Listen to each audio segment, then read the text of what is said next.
Welcome to the Bloom Effect. I'm your host, Cassie Kellner, former chairside assistant turned team coach and founder of Everbloom. This podcast is all about the real stuff, honest combos, leadership lessons, and the heart behind thriving orthodontic teams. If you're ready to grow, lead, and bloom, let's dive in. Hi, everyone. Welcome back to the Bloom Effect podcast. I'm so glad you're here, because we're just getting into something that I am genuinely fired up about. And I mean fired up in the best way, because this is a topic that I've been sitting with for 22 years. 22 years of me watching practices struggle with the same problem, and it's finally time that we talk about it out loud. Okay, so you just get me today. We're solo. I love doing these. Today we're talking about, are you guys ready? Team turnover. So, specifically, I want to talk about why your best people keep leaving, and why the answer has nothing to do with the people themselves. Now, plenty of times if people are leaving, it does have to do with them, right? But I'm talking about when people leave and you go, oh my gosh, I wasn't expecting that. This is really wild. How do we get them to stay? What do we do, right? So if you're a practice owner in an office, you're an office manager, you're a team lead, or honestly, you're anyone who has watched a great team member, employee walk out the door, and you're wondering what the hell went wrong, this episode is for you. So let's get into it. Okay, I want to start with a story. A few years ago, I was working with a practice, beautiful office, incredibly talented doctor, genuinely good humans on the team, and they were hemorrhaging staff. Like, constantly. In the span of about 18 months, so a year and a half, they had gone through, I think it was between 5 and 6 clinical assistants. You guys, that's a lot. And every single time someone left, the same conversations were happening. The doctor would go, why? I just don't understand. We pay well. We have a really good culture, because let's get real, culture could have been a part of it, but they had a good culture. So I don't understand why no one wants to stay. And let's say that this, in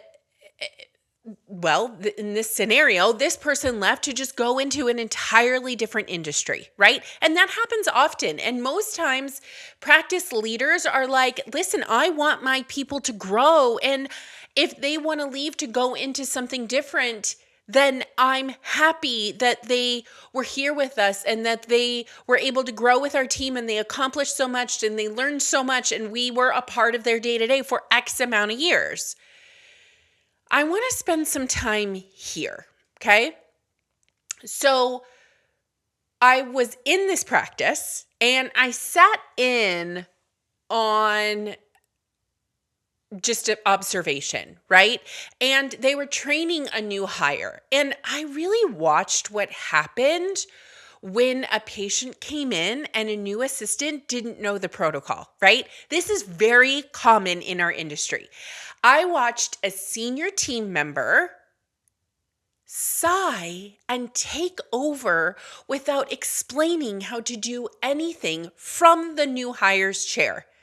I watched the new person smile and nod and look completely lost. Take that in, you guys. If this has happened or is happening in your practice, I really need you to take this in. Because then I looked around and I did some digging as I did on that observation day. And I went into the training materials and I went into the SOPs and I went into the onboarding checklists and I was looking for the "this is how we do it here" document. You guys, there was nothing. There was a sticky note on the computer monitor that told them how to do something. There were laminated sheets of paper. By the way, if you have laminated sheets of paper, you're one step ahead. Let's make those digital, but we'll talk about that at another time. There were laminated prep sheets, right? But the problem is that they were so faded and had leaked through from wiping them down that you could barely read them. Also, I have to be honest, I don't think that they had updated this laminated sheet in several years. So to give that to a new hire, you're not setting them up for success. And that was it. That was their system. And, what really broke my heart about all of it and continues to really, really get me in all of my feels is that doctor is not a bad leader. That team was not a bad team. They still aren't. They're just stuck in a cycle that nobody ever helped them get out of, right? Here's a scenario, and I want you guys to really take this in. This is typically how the roadmap goes. You train from scratch, you lose someone, and then you train from scratch again. Let me repeat that. If this is you hire, you train from scratch, you lose someone, and then you train from scratch again. And they didn't have a people problem. Sometimes people have a people problem. Those are two very different things. They had a systems problem. Their people were wonderful and they were happy and there was no mean girl mentality, which we're going to get to. There was such cohesiveness. Their lunchroom was roaring with laughter. It was a systems problem, right? So I see this everywhere. Every time I work with a practice and team members are quitting, not because they hated the job, but because no one ever set them up to succeed. So this is what I'm unpacking with you today. Okay. So I feel like this is something I have to get off my chest because I feel like I do talk about it, but I really want to dive into it on this pod today. We have a very serious problem within this industry. And the problem is this. We are treating hiring like a fire drill. Someone quits, panic sets in, job posts go up, a few interviews happen, or you get ghosted, let's get real. Someone seems nice enough, they get hired, and then 6 months later, they're gone. And we act surprised every single time. And I hear it constantly. We just can't find good people. Nobody wants to work anymore. You guys, I did an entire AAO lecture about this last year. We have got to flip this mindset. No one wants to work anymore. No, I'm here to tell you, no, that is not it, right? I hear things like, this generation doesn't have the same work ethic. I don't believe it. I don't believe it. I believe that in every generation, there are individuals who do not have good work ethic. However, that doesn't matter. Like, it doesn't matter how old you are, depending on your work ethic. I have a 25-year-old brother who works his buns off. I have a 25-year-old niece who hustles. I have nieces in high school, in college, nephews in college that are hustling, right? So I'm going to sit here and ask you to stop. Can we just collectively agree that we are going to stop saying this generation does not have a work ethic? Okay? Because here's the truth. And I say this with so much love, like so much love, right? But also zero apology here. If you are constantly losing people, the problem is not the people. It is what you are putting into them. I want you to take that in. If you are constantly losing people, the problem is not the people. It is what you are putting into your people. A bad system will break every great person in your practice every single time. You cannot hire your way out of a culture problem. You cannot find the perfect candidate and then drop them into chaos and expect them to thrive. It doesn't work that way. And to be honest with you, I don't really care how old they are. You can't find any candidate, whether they're an elder millennial like me, they're a Gen Xer, they're a Gen Zer, they're the new Gen Alpha that's coming in soon. Let's get real. It just doesn't work that way. We can't drop them into a bucket of chaos and expect them to thrive in our practices.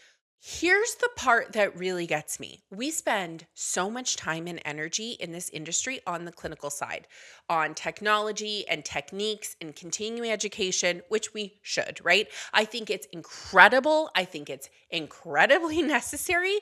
But then what happens is we spend so much energy on techniques and the clinical side, and then we completely neglect the operational side, the people side, the how do we actually run this practice in the way that we're not burning everyone out side. So we would never say, I'm just going to wing this treatment plan and see how it goes. But we do that with our team and our systems every single day. And then we wonder why people leave. You guys, we wonder why people leave when we haven't poured an ounce of anything into them. The hiring, the onboarding, the training, the growth, the compensation conversations, all of it requires attention and intention.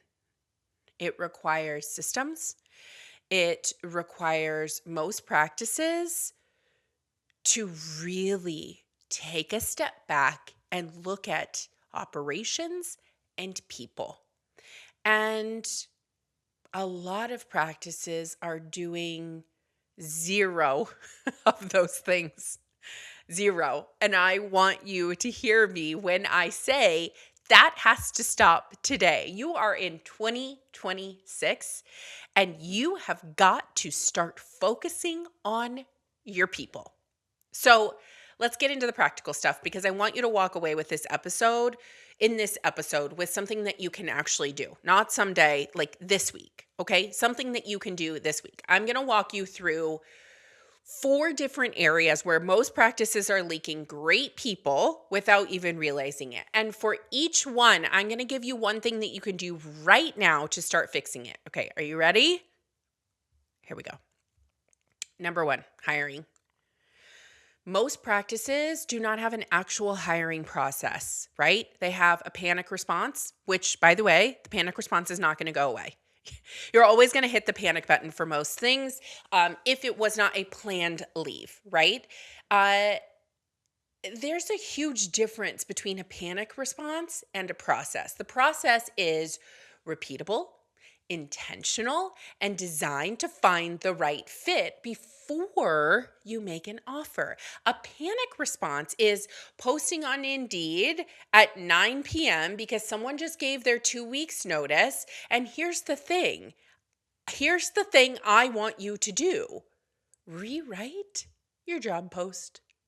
Rewrite it. I don't want the list of duties that people should be responsible for. Anyone can find that, right? I want the part that answers the question every single candidate is actually asking, which is, why would I want to work here?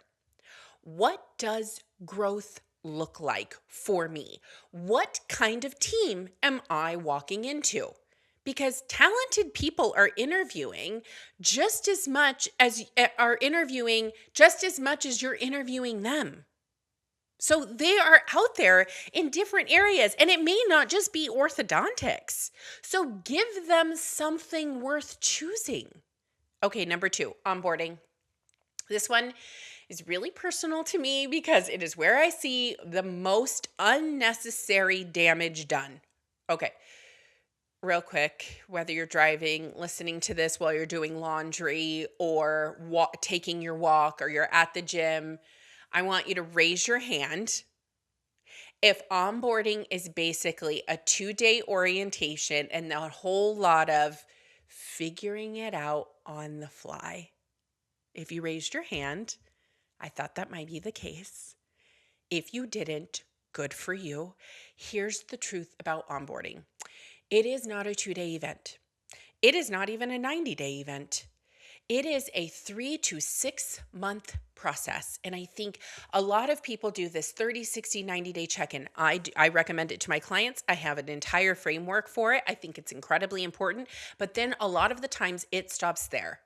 If someone is coming in with zero experience, it can be a year or more before they start operating at full capacity. And that is not a flaw, right? That is just the reality of this industry, whether they have experience or they don't, right? And here's the part that no one talks about. Your practice culture can make or break a new hire. Before you ever really had a chance with them, if your team is cliquey, if the new people get the cold shoulder, if there's eye rolling when someone has a question, or you're losing people before they even get started because they're so incredibly overwhelmed, which, by the way, I've heard so many of these stories, you cannot have mean girls in scrubs. I cannot stress this enough. It's something I've really focused on in the last year, is that we need inclusivity on our teams for true onboarding. So this is your one thing. Assign every new hire a peer mentor. Create a buddy program in your practice, not a supervisor, a colleague, someone who remembers what it felt like to be new and genuinely wants to help. That one shift can exponentially change the entire onboarding experience for someone who's brand new in your practice. Number 3, retention and culture. Okay. People do not leave jobs, they leave stagnation. When someone stops growing, when no one asks what they want, when their job feels like they've hit the ceiling, instead of we're able to launch you, they start quiet quitting. Everyone knows what quiet quitting is these days, I hope. If it's not, basically, they've stopped engaging. They have stopped eating lunch with team members.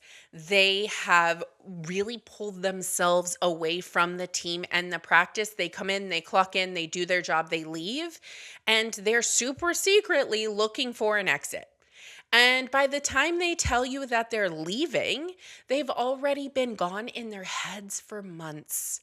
So here is what the practices winning at retention are doing that most are not. They're asking their people one question on a regular basis. Are you ready for this question? What does growth look like for you here? This is not a performance review. If you know me, you know I don't believe in performance reviews. I believe in growth and development plans, not this once a year conversation. I'm talking regular, real conversations. And then we're actually doing something with the answer, because this is also really important, right? We're cross-training people into new areas. We're giving team members ownership over super real outcomes, new titles, new tasks, roles, duties, workloads. We're creating paths for the people to grow inside of the practice instead of watching them build a future somewhere else. Now, I want you to remember, and we'll talk about this. This is a podcast I really, really want to talk about, but this also can't be role creep, where I'm giving them all these things because I want them to grow into this position, but I never compensate them for it. I'm just kind of throwing more on their plate and not having growth and development conversations with them. I'm just like, oh, so-and-so left, I'm going to need you to take this over. However, they are still making the same with more responsibility, more workload, and we've never had a true conversation about it. So here's where your one thing. Put a quarterly growth conversation on your calendar for every single person on your team. Not a review, a conversation. There's a difference here. Ask them what they want. Ask them what is hard. Ask them what would make their job better, and then listen. Also, I want you, and when I said every single person in your practice on your team, I also meant your associate doctor. Number 4, compensation, growth frameworks. Okay, so this is a really, really, really big one and something I've been working on with practices probably for the last 4 to 5 months. It's something I've always had a roadmap for, but now I'm actually putting this into play. I'm going to tell you, this might make you a little bit uncomfortable. Okay, so are you ready? Your team, you're going to be uncomfortable, guys, so get ready. Your team is already talking about money. They're talking about compensation. They're talking about it in the break room. They're talking about it in the parking lot or in the group chat that you're definitely not in. And pretending that that is not happening does not protect you. It means the conversation is happening without you. And guess what happens? Resentment. And when you have resentment, you lose trust. And it is so hard, like any relationship, to gain trust again. So practices are getting ahead of this and building transparent growth frameworks, right? So think of this. Define tiers for every single role. You have clear skills and responsibilities and duties on each level. You have compensation ranges that are attached to each tier and that are written down and visible. Okay, so instead of reactive raises, because that's what a lot of people are doing, they're just getting handed out whenever someone finally gains the courage to have a conversation, knock on your door and say, I need to have a conversation with you, right? Everyone now knows what that growth framework and those tiers and that ladder looks like, and they know how to climb it. So you get to have these very candid conversations with, we'd love to see you grow. Here's what that looks like for you, right? So level 1 for your clinical assistant looks like this. Level 2 looks like this. Level 3 looks like this. And these are all the things you have to hit before you can get here and be compensated in all of these tiers. No one, pause. Each one has a compensation range attached to it. So there's no mystery. There's no resentment, right? Does this take time to build? Yes. Is it uncomfortable when you put the numbers on paper? Sometimes, right? But consider the alternative. Good people are leaving because they had no idea that there was a path forward in your practice. Being a dental assistant or scheduling coordinator or a treatment coordinator or a hygienist or whatever role, financial coordinator, marketing coordinator, is not a stepping stone. Right? We want our good people to stay, but if there is no path forward and there is no growth, then they're just quietly getting frustrated because raises felt random or unfair, right? So transparency is not a threat to your authority of being a practice owner. It is probably one of the most powerful retention tools that you have. So your one thing is to pick one role in your practice and map it out. You can have, it depends on the role. When I build these out, you can have between 3 and 5 tiers, right? And I want you to map that out. Just pick one role, write down, what does level 1 look like? What does level 2 look like? What does level 3 look like? And what does each level earn you? What do you have to hit in each one of these levels in order to move up in that practice? So start there. I want to leave you with something before we wrap up. Everything that we talked about today, the hiring, the onboarding, the culture, the growth frameworks, none of it is that complicated, right? None of it requires massive HR department, right? Or some fancy software. It just requires intention. And honestly, it requires you to be willing to look at your practice and ask the uncomfortable question, am I building something worth staying for? Because here is what I know after 22 years in this industry. The practices that retain exceptional teams are not always the ones paying the most. They are not the ones that have the nicest offices or the most advanced technology. They're the ones where people feel seen and heard and valued, where expectations are super clear, where there's a path forward in this practice, where someone actually asked them what they needed and actually followed through. That's it. That's the secret. Your team is not the problem. And now you have the tools to start building something that proves it. So here's your challenge for this week. And I want you to actually do this. So really take this in. Not add it to a list and forget it later. Don't add it to your Asana. Don't throw it on a sticky note. That's for sure. I want you to actually do this. I want you to pick one person on your team, just one, and have a real 5-minute conversation with them. Not about their performance, not about a problem. This is not a complain fest. Ask them one question. What is one thing that would make your job better or easier? And then I want you to sit and I want you to really listen. And if there is something you can act on, then I want you to act on it. And that's it. That's your homework. Because building a team that stays does not necessarily start with a system. It starts with a conversation. Thank you so much for spending your time with me today. If this episode hit home for you, I'd love for you to share it with another practice owner or a team lead that needs to hear it. That is how we keep this conversation going. And if you're sitting there thinking, I do not know where to start, that is exactly what Everbloom is here for. We help you build the people systems that actually stick. We build it with you, not just for you. Until next time, keep blooming.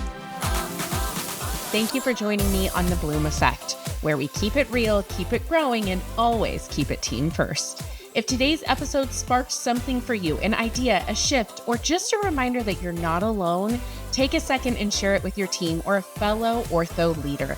Be sure to subscribe so you never miss a convo, and if you're loving the show, leave a review. It helps more practices find us and join the movement. And if you're ready to bring this kind of energy into your practice, visit discovereverbloom.com to learn more about working together. Until next time, keep leading with heart, keep building with intention, and keep blooming right where you're planted.